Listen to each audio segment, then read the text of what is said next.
Je bénirai l'Éternel en tout temps. Ses louanges seront toujours dans ma bouche. Ou j'aime qu'on ait un problème. Et puis qu'elle est content comme ça.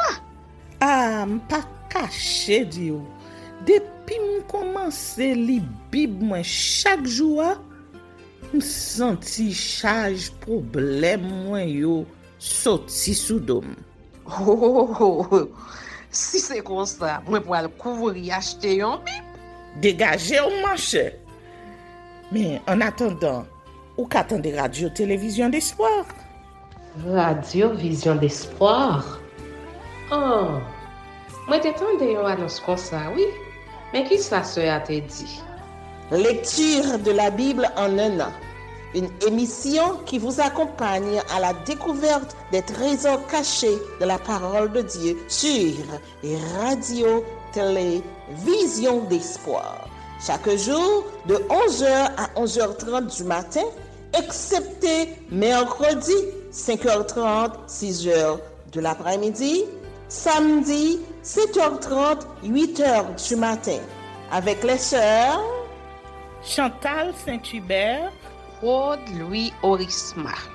Et votre servante, Maudeline Maurice Hilaire.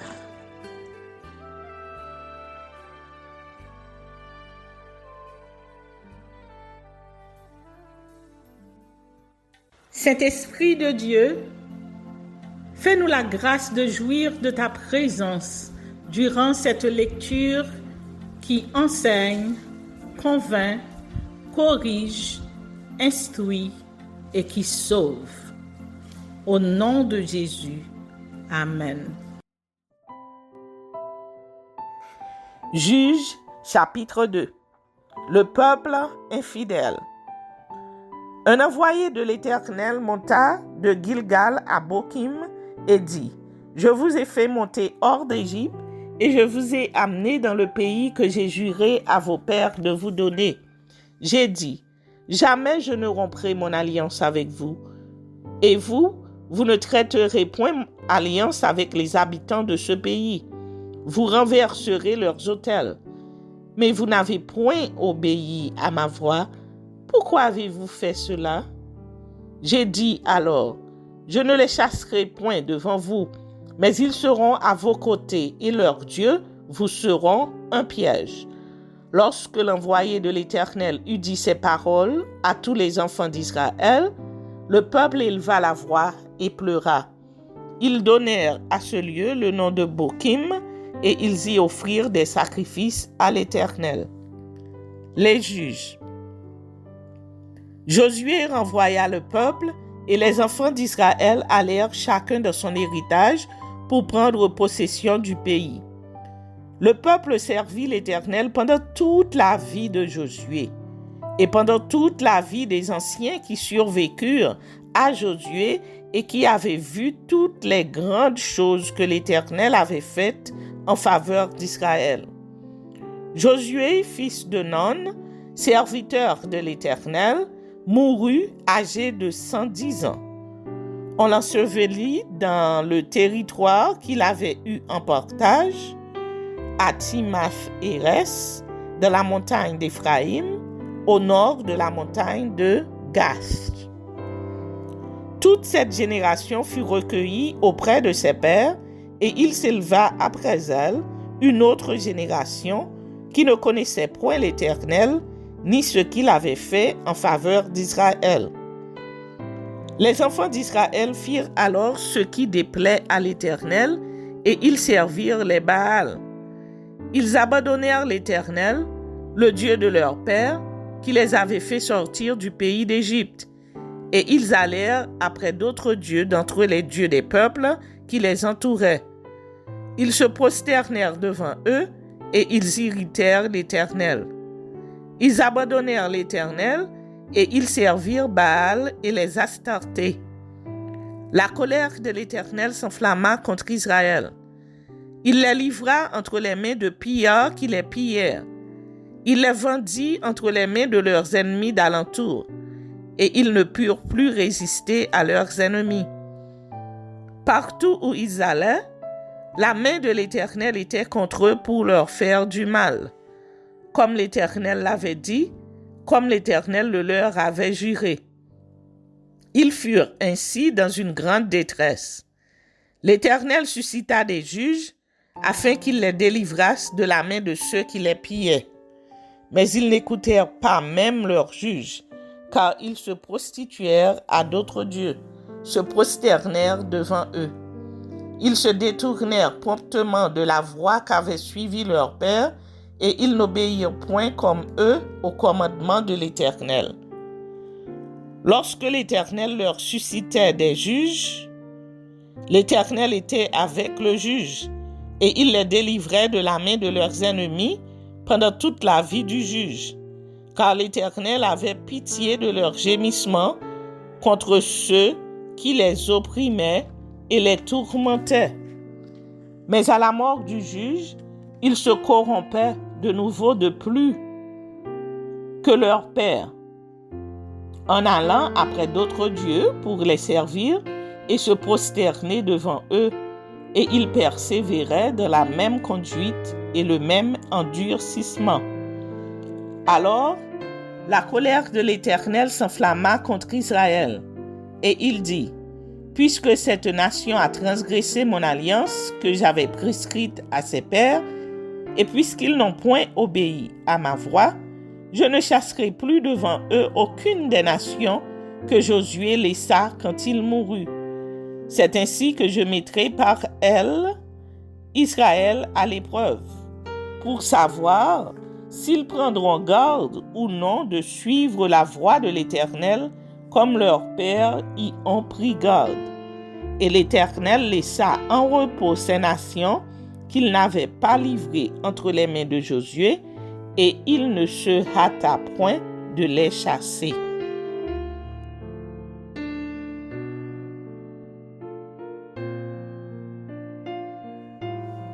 Juges chapitre 3. Voici les nations que l'Éternel laissa pour éprouver par elles Israël, tous ceux qui n'avaient pas connu toutes les guerres de Canaan.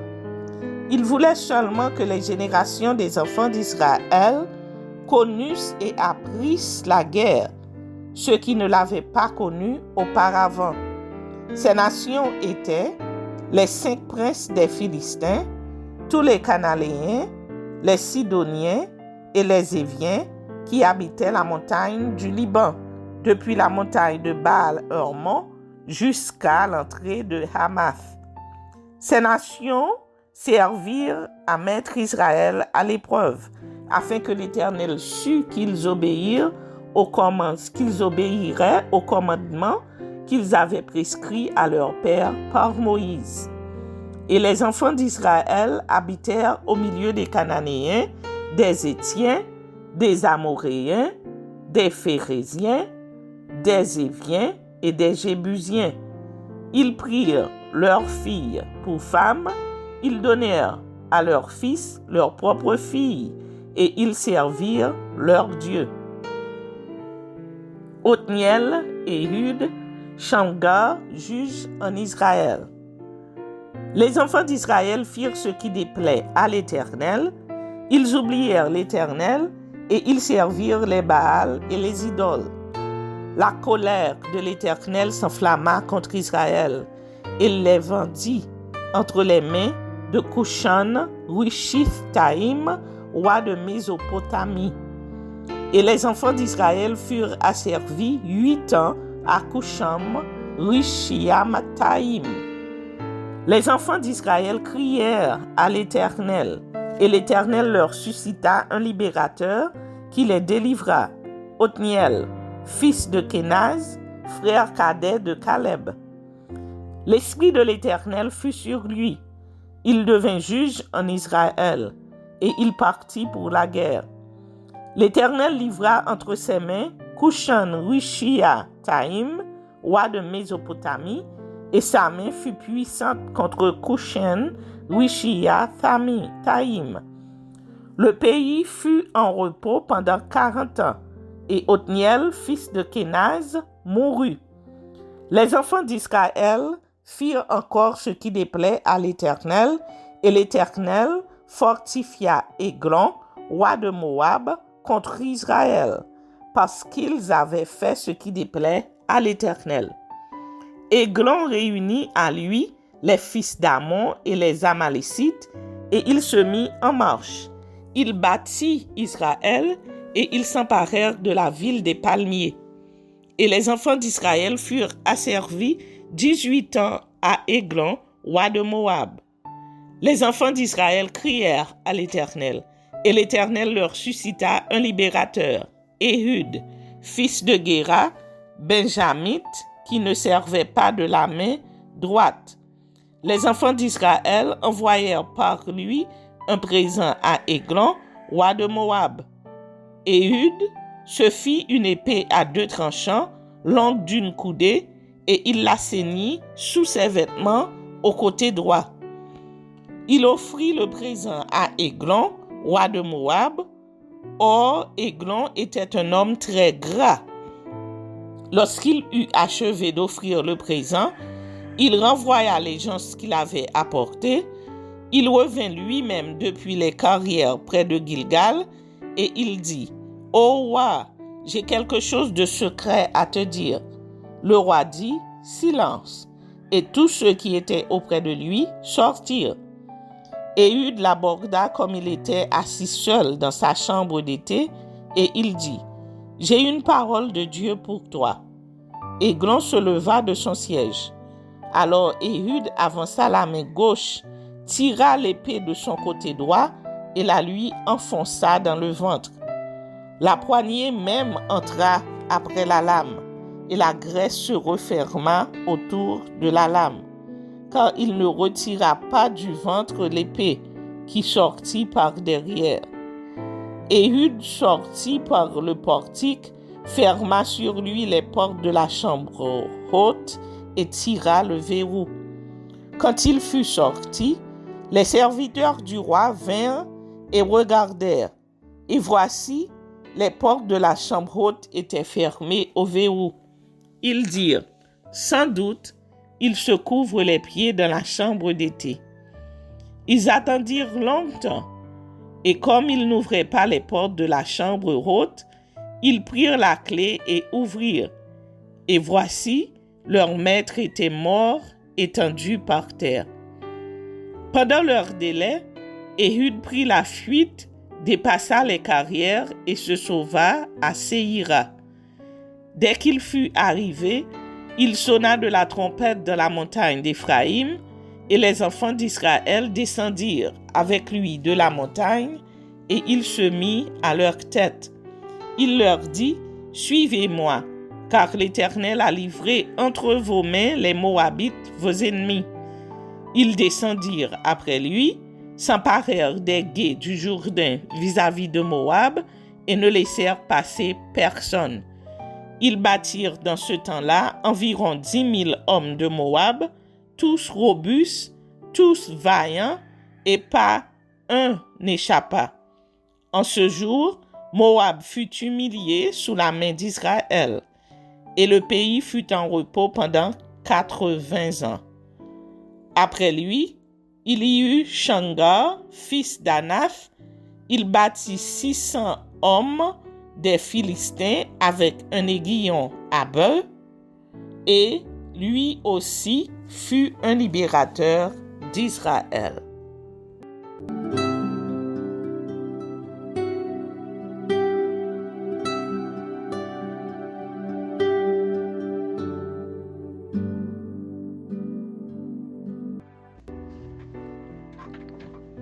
Israël doit mettre sa confiance en l'Éternel. Ésaïe chapitre 41. Ils fait silence pour m'écouter. Que les peuples raniment leur force, qu'ils avancent et qu'ils parlent. Approchons pour plaider ensemble. Qui a suscité de l'Orient celui que le salut appelle à sa suite? Qui lui a livré les nations et assujetti des rois? Qui a réduit leurs glaive en poussière et leur arc en un chaume qui s'envole? Il s'est mis à leur poursuite, Il a parcouru avec bonheur un chemin que son pied n'avait jamais foulé. Qui a fait et exécuté ces choses? C'est celui qui a appelé les générations dès le commencement, moi l'Éternel, le premier et le même jusqu'aux derniers âges. Les îles le voient et sont dans la crainte. Les extrémités de la terre tremblent, ils s'approchent, ils viennent. Ils cèdent l'un l'autre, et chacun dit à son frère, courage. Le sculpteur encourage le fondeur, celui qui polit au marteau encourage celui qui frappe sur l'enclume. Il dit de la soudure, elle est bonne, et il fixe l'idole avec des clous pour qu'elle ne branle pas. Mais toi, Israël, mon serviteur, Jacob que j'ai choisi, race d'Abraham que j'ai aimé. Toi, que j'ai pris aux extrémités de la terre et que j'ai appelé d'une contrée lointaine, à qui j'ai dit, tu es mon serviteur, je te choisis et ne te rejette point.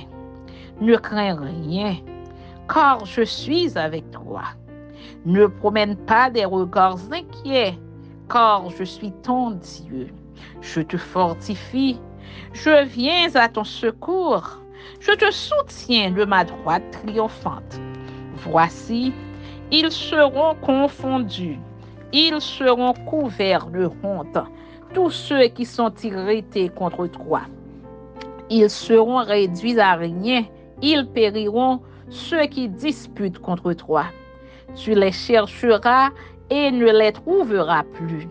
Ceux qui te suscitaient querelle, ils seront réduits à rien, réduits au néant. Ceux qui te faisaient la guerre.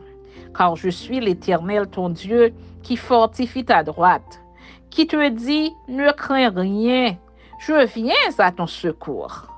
Ne crains rien, vermisseau de Jacob, faible restant d'Israël. Je viens à ton secours, dit l'Éternel, et le Saint d'Israël est ton sauveur.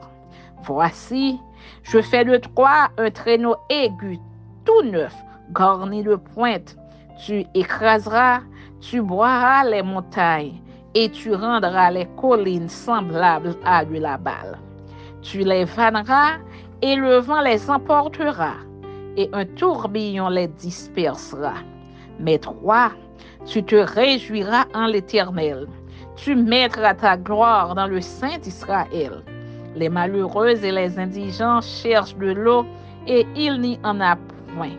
Leur langue est desséchée par la soif. Moi, l'Éternel, je les exaucerai. Moi, le Dieu d'Israël, je ne les abandonnerai pas. Je ferai jaillir des fleuves sur les collines et des sources au milieu des vallées. Je changerai le désert en étang et la terre aride en courant d'eau. Je mettrai dans le désert le cèdre, l'acacia, le myrte et l'olivier. Je mettrai dans les lieux stériles le cyprès, l'orme et le buis tous ensemble, afin qu'ils voient, qu'ils sachent, qu'ils observent et considèrent que la main de l'Éternel a fait ces choses, que le Saint d'Israël en est l'auteur. Contre les faux dieux. Plaidez votre cause, dit l'Éternel. Produisez vos moyens de défense, dit le roi de Jacob. Qu'il les produise et qu'il nous déclare ce qui doit arriver. Quelles sont les prédictions que jadis vous avez faites? Dites-le pour que nous y prenions garde et que nous en connaissions l'accomplissement, ou bien annoncez-nous l'avenir. Dites ce qui arrivera plus tard, pour que nous sachions si vous êtes des dieux. Faites seulement quelque chose de bien ou de mal, pour que nous le voyions et le regardions ensemble. Voici, vous n'êtes rien, et votre œuvre est le néant. C'est une abomination que de se complaire en vous. Je l'ai suscité du septentrion, et il est venu. De l'Orient, il invoque mon nom.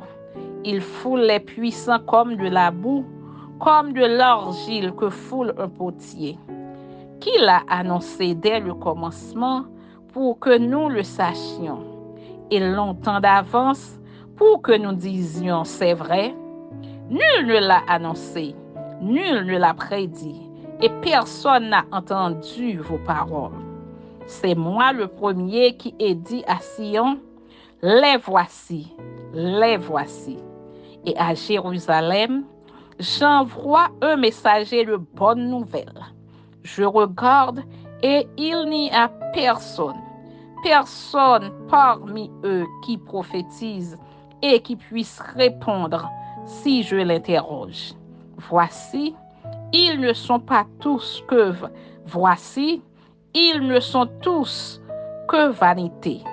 Leurs œuvres ne sont que néant.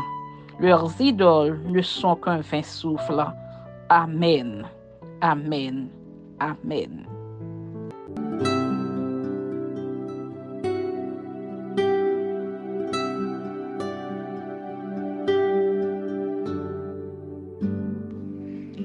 Deux Corinthiens, chapitre 6. Dévouement et fidélité de Paul dans son ministère.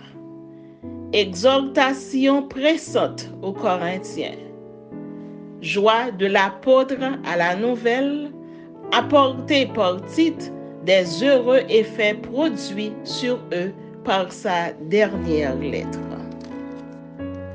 Puisque nous travaillons avec Dieu, nous vous exhortons à ne pas recevoir la grâce de Dieu en vain, car il dit, « Au temps favorable, je t'ai exaucé, au jour du salut, je t'ai secouru. » Voici maintenant le temps favorable, voici maintenant le jour du salut. Nous ne donnons aucun sujet de scandale en quoi que ce soit, afin que le ministère ne soit pas un objet de blâme. Mais nous nous rendons à tous égards recommandables comme serviteurs de Dieu par beaucoup de patience dans les tribulations, dans les calamités, dans les détresses, sous les coups, dans les prisons, dans les troubles, dans les travaux, dans les veilles, dans les jeûnes. Par la pureté, par la connaissance, par la longanimité, par la bonté, par un esprit saint, par une charité sincère, par la parole de la vérité, par la puissance de Dieu, par les armes offensives et défensives de la justice. Au milieu de la gloire et de l'ignominie, au milieu de la mauvaise et de la bonne réputation, étant regardé comme imposteur, quoique véridique, comme inconnu, quoique bien connu, comme mourant, et voici nous vivons, comme châtié, quoique non mis à mort, comme attristé, et nous sommes toujours joyeux, comme pauvres, et nous en enrichissons plusieurs, comme n'ayant rien, et nous possédons toutes choses.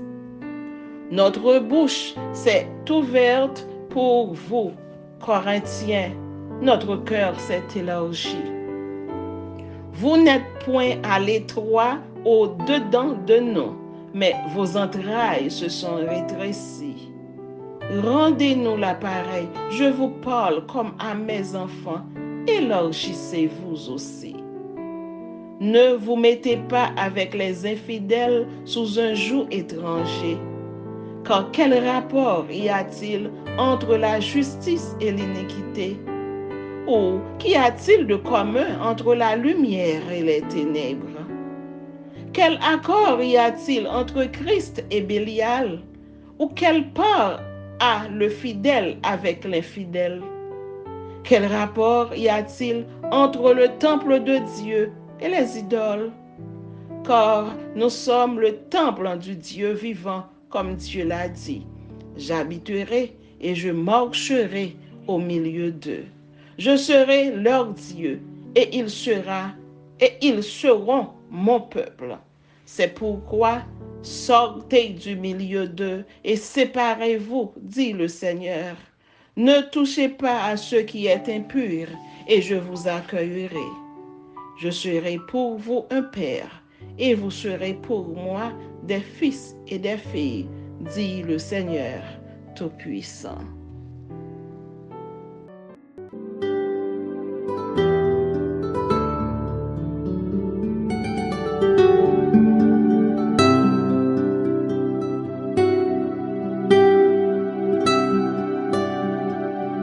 Merci Seigneur de nous donner le discernement dans la lecture de ta parole, que nous y prêtions attention afin d'appliquer notre cœur à la sagesse.